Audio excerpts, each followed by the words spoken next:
Dibble and Ben Darnell are ready to break it all down. It's like little pin, small ball. You get 3 shots. Three shots, yeah, right? You get 3 shots. Yeah, I did not know that part. Yeah, it's all about you the get spin, 3 throws, dude. You fire the ball. Yes, it's a great game. Oh, duck pin bowling's that's my jam right there, man. I can throw the crap out of Oh, I duck bet. pin ball. Now, do you overhand it because you No, couldn't? you cannot overhand. You can't overhand the ball.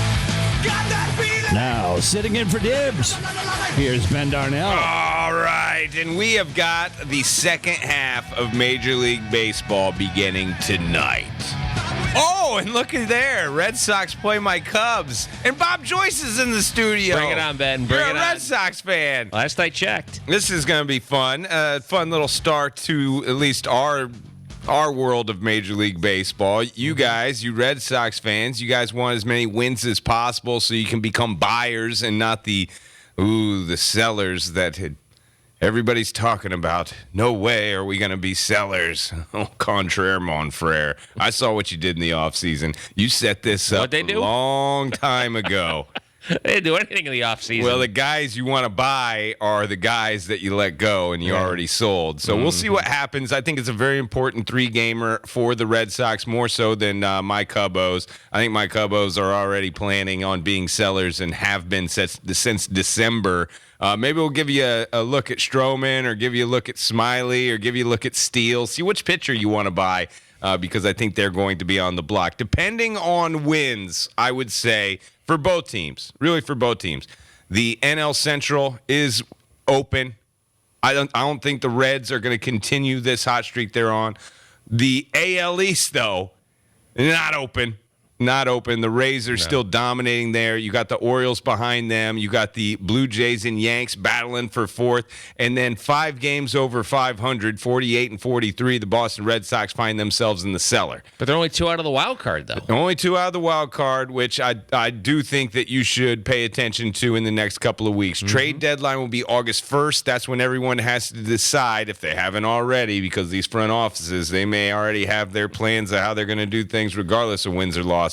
But by August 1st, you will know which direction your team is heading. And I think these next couple of weeks of baseball games right after the All-Star break are very, very, very important. But it is Friday. Usually, I don't know if this is too early to do in the year. I know it's still mid-July. Football Friday? A little football Friday? Maybe if the CFL's playing. Well, there is a big deal on the weekend for football, and it really should emphasize the word deal. Saquon Barkley is staring at a deal with your New York Giants. You're also a Giants fan on top of being a Boston Red Sox. Correct. By the way, the home of the Giants will once again be WPOP, our friends at 1410 AM, 100.9 FM all season long. You were saying yesterday that you want to pay this guy, and now he's looking for Christian McCaffrey money, which is $16 million a year, which is highest paid running back in the NFL. Now, Christian McCaffrey also dealing with an injury or 2 or 3. I would argue he's dealing with more previous injuries than what Saquon's bringing to the table with that one big one on his right knee. But Saquon's been offered the franchise tag, which comes out to a little bit over $10 million per year. He's also been offered a deal from the New York Giants. Now, it's not 16 mil. It's like not 14. Christian McCaffrey. It's 14 mil. It seems like something I would sign. Seems like something you would sign. But he has an argument as far as where he is in the ranking of running back. Throw your statistics away. I think football statistics, when you compare 1 through 5, I have arguments for days that will punch holes in your statistics. Offensive line, defensive setup, time of possession, who your quarterback is. A great passing game helps your running game. Crappy passing game has 8 in the box. I got arguments for days. The one argument I can't puncture, I've been trying to puncture for 10 years, is the age of 30 and the breakdown of a running back in the NFL. I understand Daniel Jones got paid. That means nothing. That means nothing, to me at least. It means nothing in the world of what Saquon should get paid. The only thing that means is there's a little balance in the salary cap. Now, he knows that. The team knows that.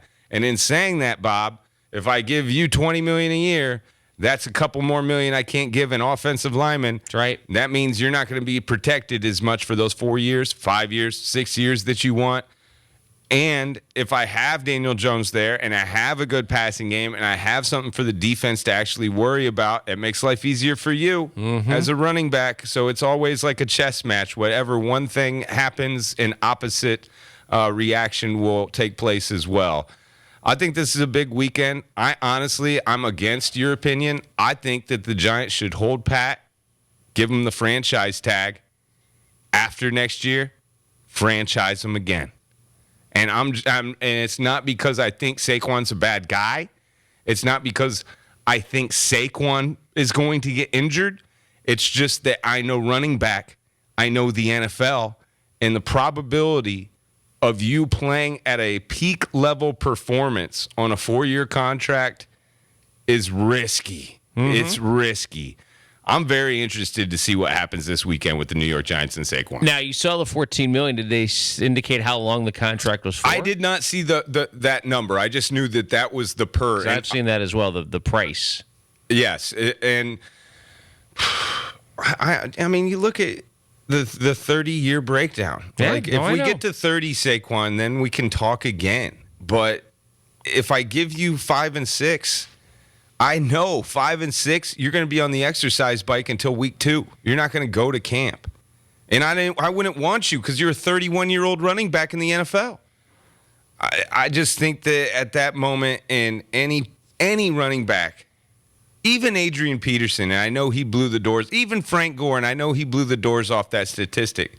But at the time, talking to every medical staff, talking to all the GMs, and looking at past previous statistics in history, you are going to break down at 31, and you're not going to be a 1,000-yard running back being paid $16 million top of the echelon like you want. Saquon. Right.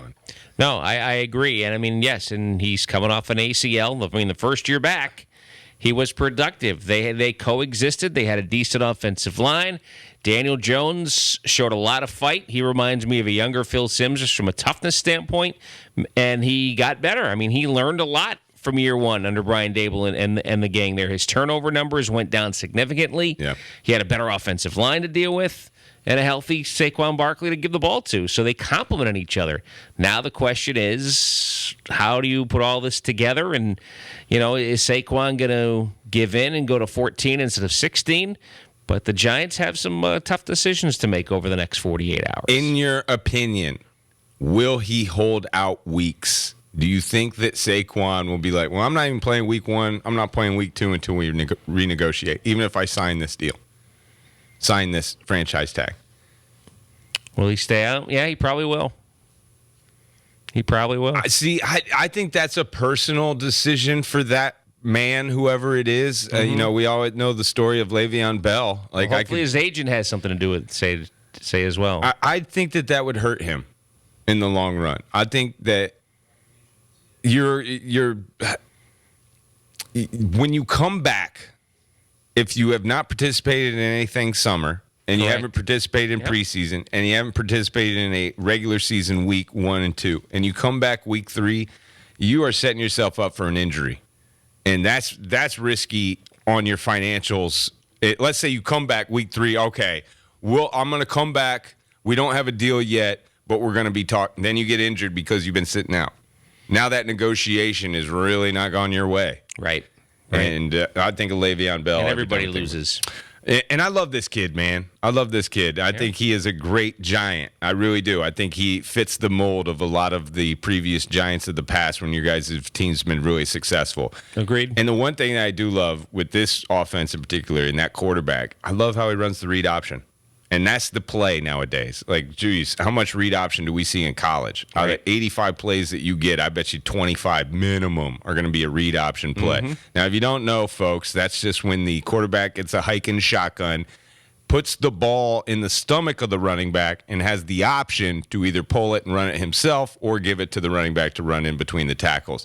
Daniel Jones, for the last 3-4 years, most defenses, even when he's at Duke, this dude ain't running.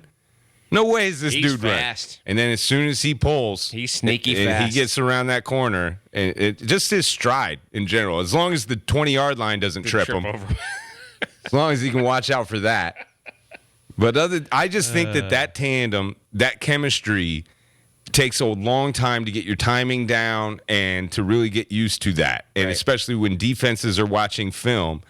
I think this year in 2023, if you're not staying home and being honest and respecting Daniel Jones running the football in that read option, then you haven't been doing your job on the offseason watching film, because that's probably what's going to happen. I just like those two together.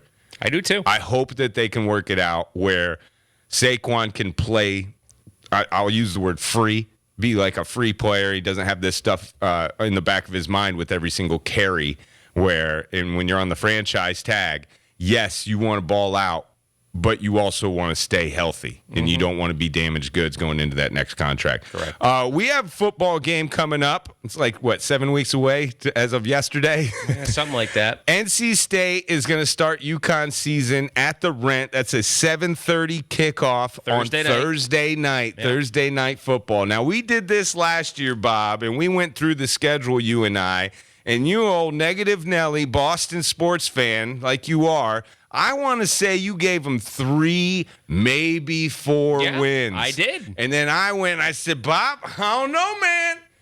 Get my bowling shoes on this year, and I'm thinking we could rattle off 8.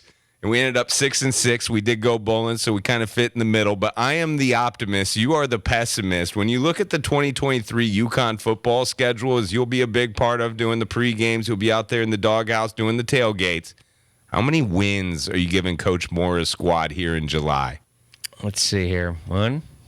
NC State. NC State. Toss up.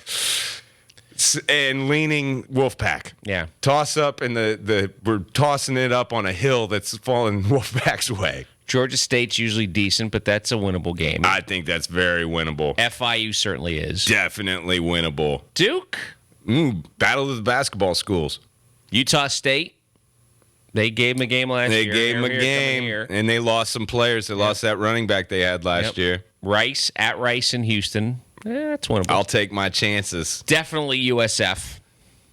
USF, South Florida. That one's going to be home, too, at the Rent for UConn. Yep, that's on October 21st. And then they got the road games at BC, Tennessee, and James Madison. Now, Tennessee just went through some stuff with the NCAA this morning. If you're just waking up, you didn't hear the big breaking news. Really, the biggest news, I think, in the world of sports is the infraction violation to the tune of 200 infraction violations from former Coach Pruitt of Tennessee, where they have now been docked 28 scholarships, which I did read that they had 16 scholarships in the last 2 years. So in my calculations, they got 12 remaining on that infraction of 28. They've used 16. Okay, they got 12 non-scholarships they can use, or scholarships they can't use.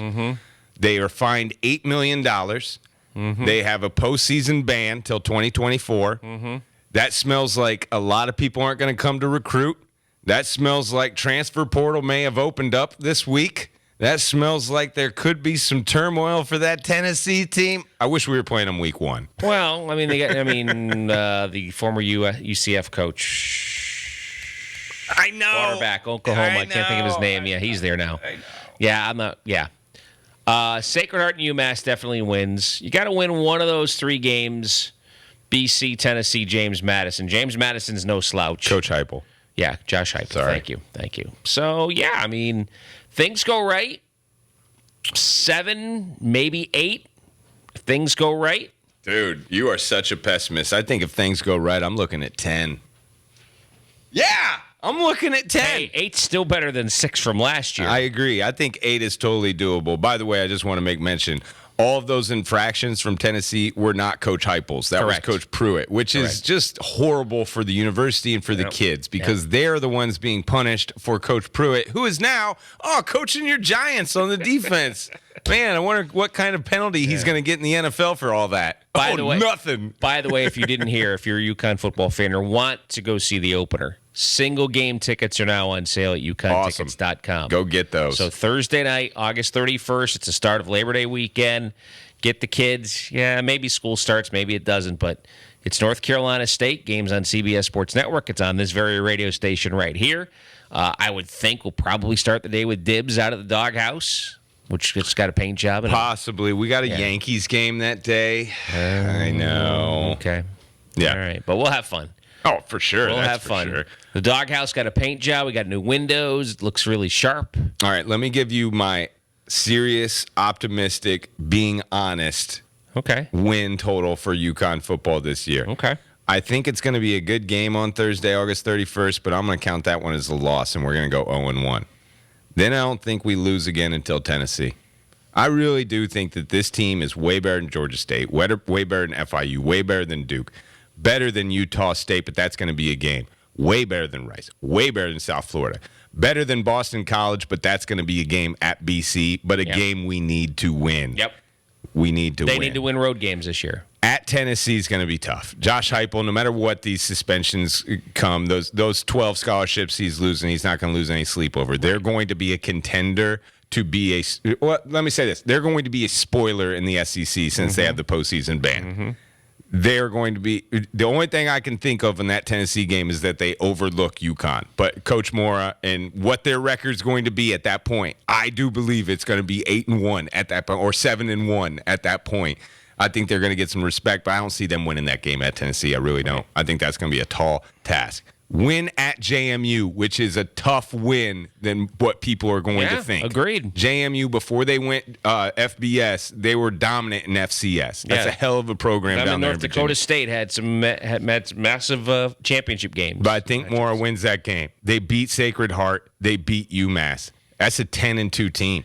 That'd be a massive accomplishment. Doesn't sound that outlandish. Kurt, No. what do you think? You're the most honest person I know. Am I over the moon on that? I think when you look at 10-2 for UConn football this year, I agree. That sounds over the moon. It sounds over the moon. But when I break it down game by game, doesn't that sound I'm buying doable? what you're selling. Maybe there's an extra stumble in there. Always. There's only maybe an extra 2 stumbles, but still the overall theme of what you're presenting, I'm with you. Now here's where I kill my own argument. We're horrible at passing. Well, that's got to get better. We are so bad. The passing game's got to get better. We are the worst. Well, that's I the would say it would worst. almost be impossible to not get better from last year. Great point, Kurt. Bar is low. Bar is so low on that front. Now we have a full quarterback room, and you know the And they got room a full better than I receiver do. room.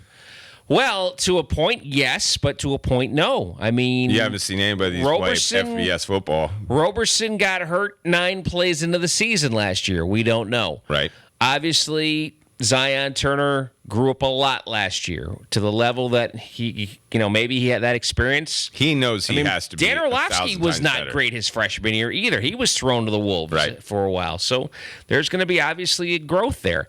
Now, the kid from Maine who played under Coach Charlton, and when he was the head coach there and knows the offensive system, he's certainly a viable candidate for the starting job. Where does Cale Millen fill into this? Who knows? The one thing I am banking on this defense is going to be special. Defense should be really good. Yep.